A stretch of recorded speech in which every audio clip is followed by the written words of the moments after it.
Actually मी trade place केला त्याबद्दल मी sorry बोललो, कारण की मी रूल ब्रेक केला. It's okay. पण मी ट्रेड प्लेस केला कारण की आदल्याच दिवशी तुम्ही मला ते स्ट्रक्चर शिकवलेलं, येस. कंटिन्युएशन, हॉल्ट आणि ते. आणि ते मला तिथे डोळ्यांनी फॉर्म होताना दिसलं. ह्याच्या आधी मी फक्त ग्रीन आणि रेड कॅन्डल फक्त बघायचो आणि ट्रेड घ्यायचो, ज्याच्यामध्ये मला अ, बोललो मी 10 पैकी मला 8 वेळा तरी लॉसच व्हायचा ओके. आणि 2 ट्रेड सक्सेसफुल व्हायचे. ओके. पण काल मला माहिती होतं की माझ्या एंट्री पॉईंटपासून हां. मार्केट हे कुठे जाणार आहे हे आधीच माहिती होतं, ते स्ट्रक्चर, कारण की आदल्याच दिवशी तुम्ही शिकवलेलं मला. त्यामुळे मी तो ट्रेड कॉन्फिडन्सने प्लेस केला तिथे आणि माझं 1:2चं टार्गेट हिट झालं आणि मी एक्झिट केली. ॲक्च्युली 1:2चं टार्गेट अजूनही वाढलं असतं जर मी सेलिंग केली असती तर, पण मी बाईंगमध्ये नवीनच काय बोलतात ते, मी जस्ट एक चेक करत होतो की आपण शिकलो ते आपल्याला अप्लाय करता येतं आहे का. त्यामुळे मी हे केलं आणि मला 45%चा प्रॉफिट झाला त्या ट्रेडमध्ये.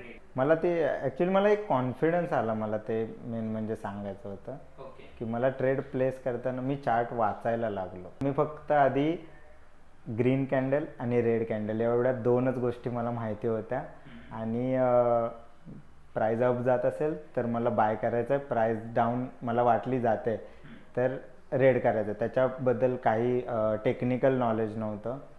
प्राईज ॲक्शन काय असते, कुठे जाणार आहे, पॅटर्न म्हणजे ते आपलं सेटअप कसा तयार होतो तो, त्याच्याबद्दल काही माहिती नव्हती.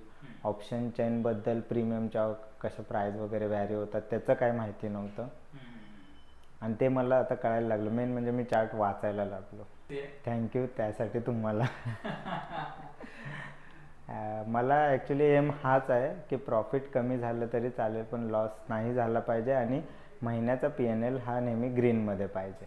बस. एक्झॅक्टली. इनफॅक्ट तू दुसरा ट्रेड सुद्धा घेतलेला होता, त्याच्याबद्दल काय सांगशील?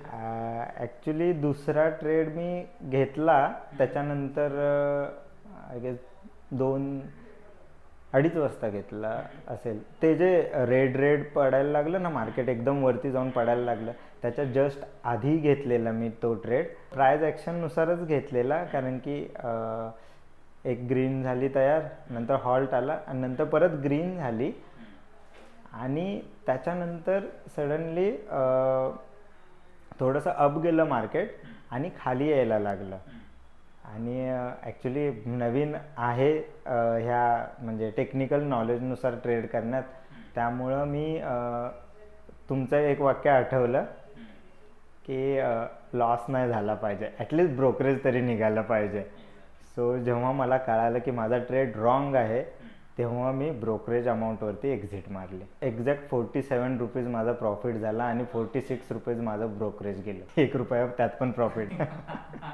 पहिले मी दिवसभरात मॅक्झिमम मी माझे ट्रेड आहेत पहिले एका दिवसाचे 14 आणि मी एका दिवसात मॅक्झिमम ब्रोकरेज दिले 1,500 रुपये. ते आत्ता मला मूर्खपणा वाटतं, कारण की काल मी ट्रेड केला, 2च ट्रेड घेतले आणि 2 ट्रेडमध्ये मी प्रॉफिटेबल होतो, जे की 14 ट्रेड प्लेस करून पण मी प्रॉफिटमध्ये नव्हतो. मी फक्त 2 ट्रेडमध्ये 90 रुपये ब्रोकरेज दिलं